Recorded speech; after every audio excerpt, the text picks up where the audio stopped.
What's up, Kansas City? I'm your host, Glenn Brian Frizzell. Today we are filming in the historic Lincoln Building in the 18th and Vine Jazz District. Today's special guest is Dr. Yolanda Cargile, who is the superintendent of the Hickman Mills School District. We are pleased to have her here with us today. Thank you. I'd like to start out with a question. The Missouri Health Department inspectors found radon levels at Warford Elementary more than 5 times higher than the EPA guidelines set as being safe. The news report that I read, Dr. Cargile said the district had received grant money for radon gas removal. What is the latest on this particular story?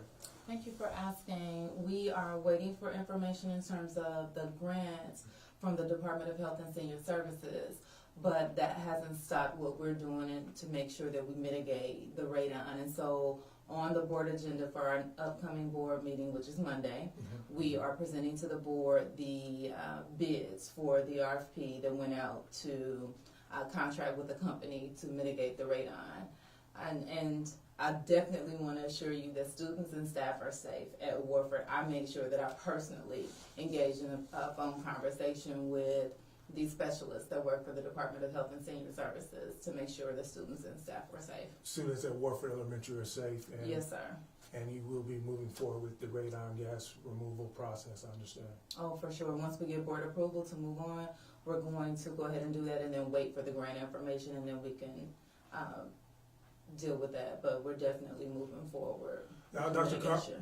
Cargile, as the superintendent of the Hickman Mills School District, it's almost been 1 year.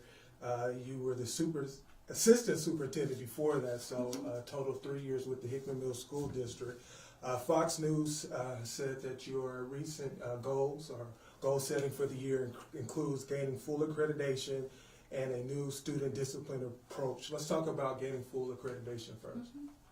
So as a district, we continue to follow our 5-year strategic plan.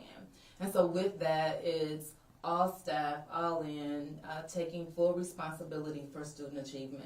And we focused on our big 5 priorities. The first and primary priority goal is full accreditation.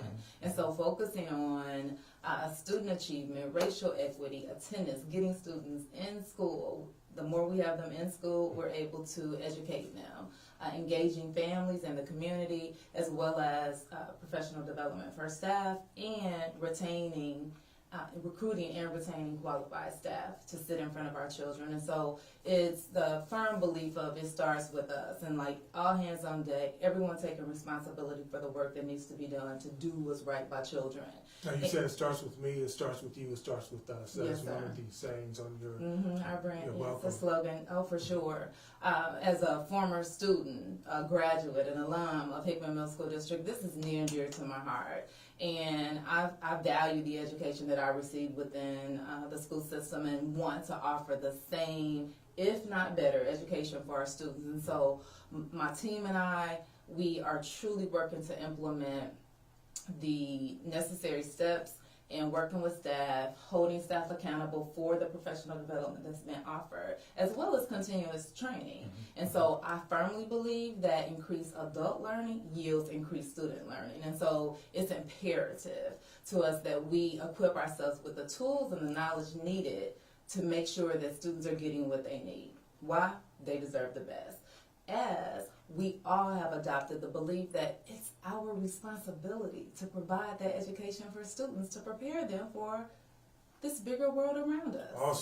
Awesome. Now, can you talk a little bit about the student discipline? You talked about restorative practices near and dear to. What is that? So it's a different paradigm of thinking in terms of how we do discipline. And so moving away from the old model of you make a mistake, you break a rule, you get suspended, you go home. Not that we're eliminating that. In some instances, you definitely may need a break away from school. We acknowledge that. However, we want to instill in our students this belief around what do you do to make this situation right? And so you harm someone in some way, form, or fashion. And so restorative practices engages the student in a conversation in terms of what behavior did you exhibit that wasn't appropriate, but most importantly, how do you repair? How do you mend what you've done to one of your peers or an adult in the building ultimately asking the question, how are we going to make this situation right? Does it call for an apology? Do you write a letter? The next time that you're faced with this, how are you going to address it? And so getting students to think about that. And so focusing in on those critical thinking skills, and we're wanting them to learn how to reflect on those teachings the next time. So ultimately, we have students that are more civic minded and are thinking about their actions and how it harms the next person. Now, I guess I want to ask you, I guess there are different levels of application, certain levels of action you would apply this restorative process to, and other actions might be too severe. You would go with the traditional? Yeah, like I said previously, that's definitely a fair assessment. And so each one of our teams, in each building, we have a team of staff that's been trained on the restorative model. And so the building principal, as well as parts of our members of the administrative team, as well as teachers in the building, have been trained on the restorative model. So like a train-the-trainer type deal, in which there were teams trained, and then they trained their staff. And so staff, then they continue to work on how do we implement this? How do we roll this out and make sure parents understand what restorative practices are, as well as students? And so it's a mind shift in terms of the old model of discipline and infusing and embedding the restorative practices, so then everyone gets on board. And so thinking about discipline differently. Ultimately, we wanted to decrease our number of out-of-school suspensions as well as in-school suspensions. And so how do we do that? And if the behavior warrants a conversation that you can engage in, or creating a plan of apology or restoration. Do you think it's working so far? Oh, for sure. As we analyze our data, our out-of-school suspensions have dropped, as well as in-school suspensions, and staff can speak to the relationships that they're able to build with students by engaging in those conversations about their behavior. That teaches them how to behave differently, but as well as being able to see their teacher or the administrator in a different light, because now they feel like they showed them some mercy and some grace in terms of realizing we all make mistakes.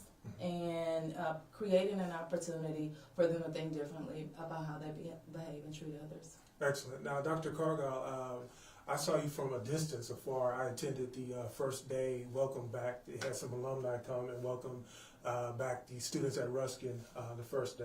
Okay. So I kind of saw you from afar. I understand that you are from a product of this district. Yes, indeed.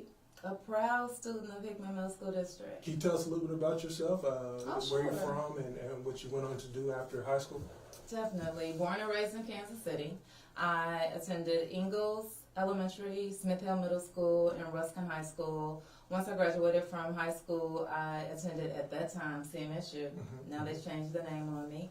I earned a bachelor's in social work, and upon graduation, I then moved to Wisconsin, where I worked as a social worker, investigating neglect and abuse within the home, and investigated neglect and abuse in the foster home as well, and then transitioned into education, where I earned a master's in education from Alverno College. Where's that?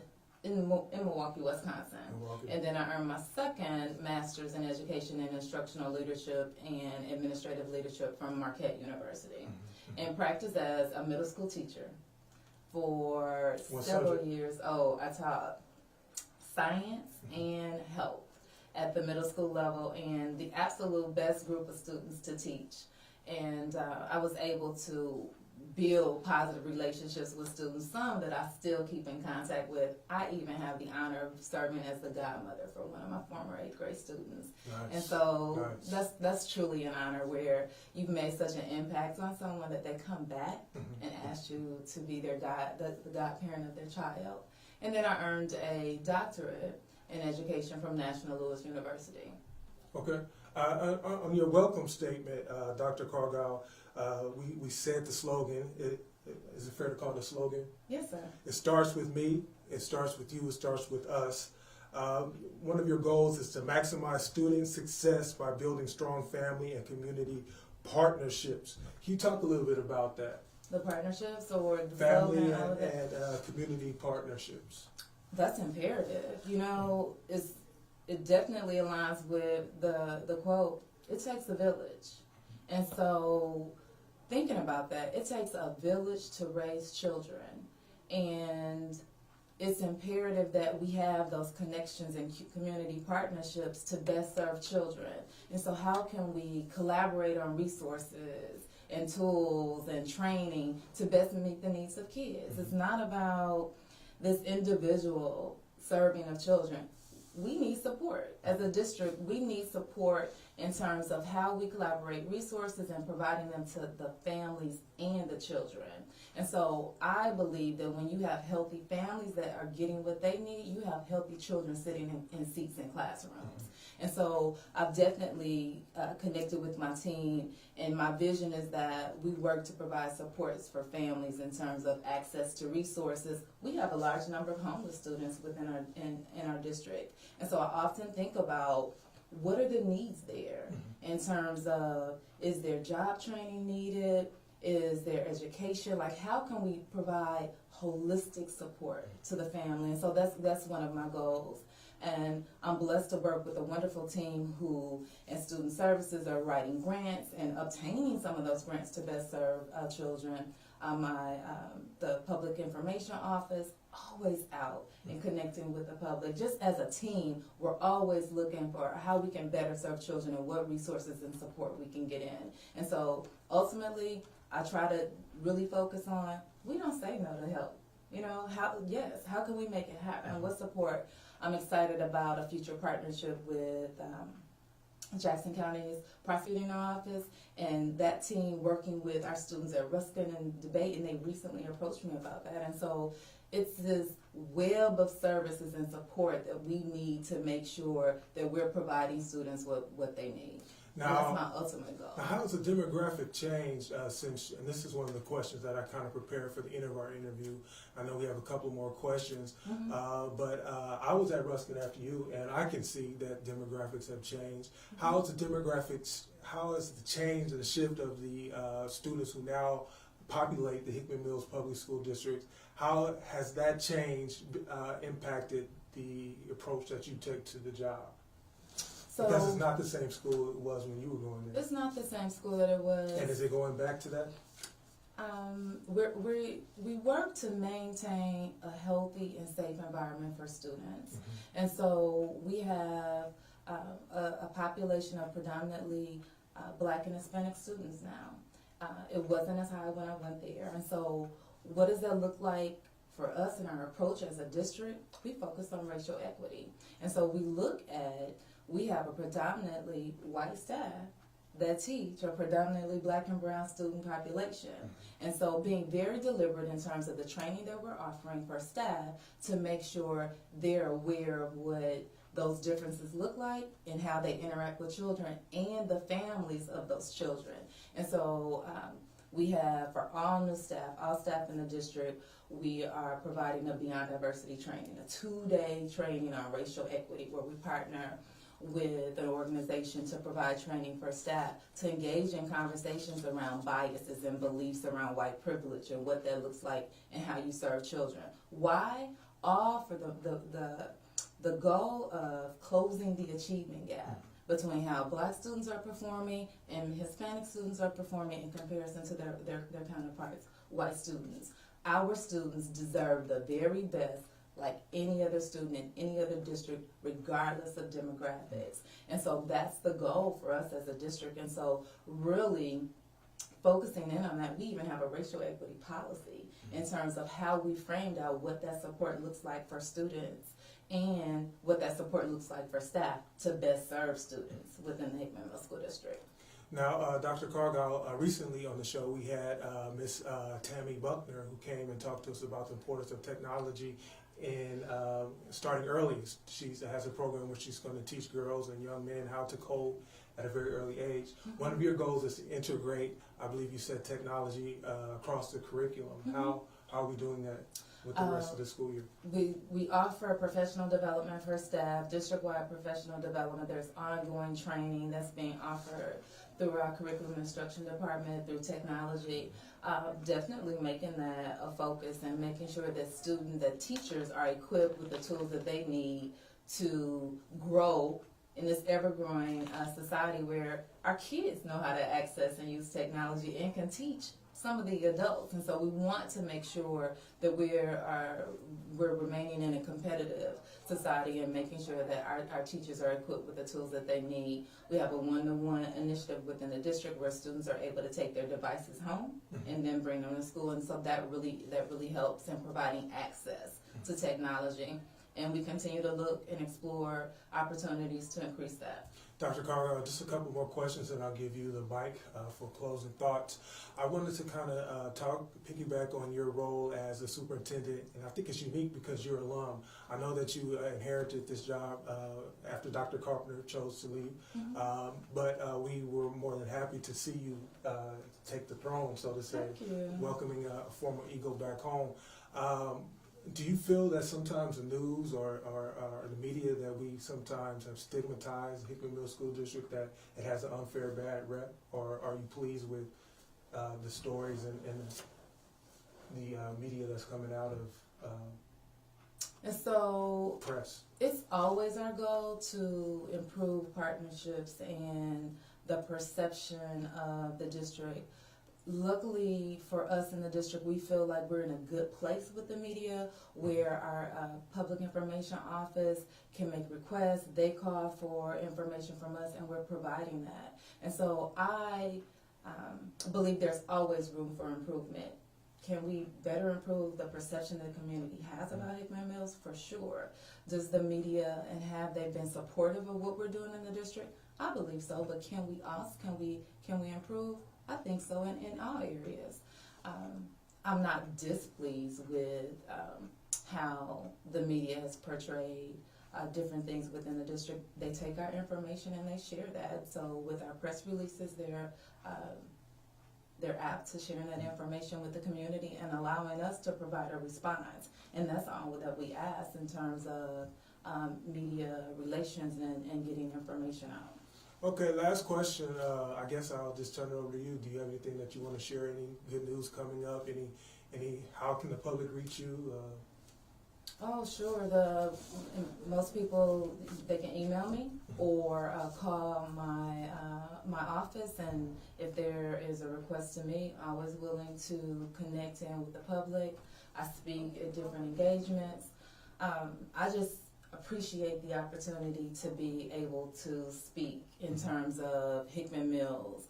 This is and we appreciate the opportunity to have you here. Thank you. Listen. You know, just as a former student, this is important to me, and it's important.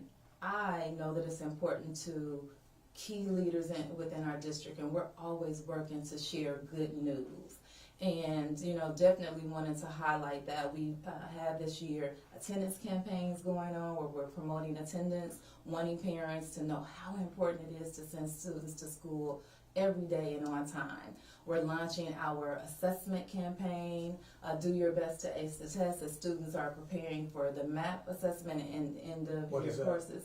The state assessment that students take annually. And so we're preparing to launch that in March. One, inform parents tools and tips to prepare children as we're taking the pre-test, so practice test, as well as for the test later in April. Why? It's our job to inform and educate. We're an educational institution, so we are really taking the communication piece. It's a priority to get information out, and never assuming that people have the answers that they need. And so our goal is to share that information, and if we can equip parents with the information they need to prepare their child for testing, that's our goal. And so we'll be launching that at the beginning of March, sending out like tweets and Instagram posts and information on our webpage, because it's important. It aligns with our goal, our priority goal of full accreditation, and the only way we're going to get there is improving those scores. And working with teaching staff to look at areas where students are doing well, but most importantly, areas where students are still struggling. How do we work with students and prepare them to ace that test? Well, Dr. Cargile, I'm not ashamed to say that I scooped Dr. Williams for I know she's also planning to have you, but we want to invite you to come back on the show. I can definitely see the joy in your eyes when you talk about your job and that is needed if we are going to continue and make strides to improve the education process in the Hickman Mills School District. My name is Glenn Frizzell. Check out more video online. Remember, the sky's the limit. Aim high, shoot for the moon. If you miss, at the very least, you would have landed among the stars. Take care until next time. Thank you. This segment is brought to you by Du Bois Consultants, Civil and Structural Engineering, located at 5737 Swope Parkway, Kansas City, Missouri. Area code 816-333-7700.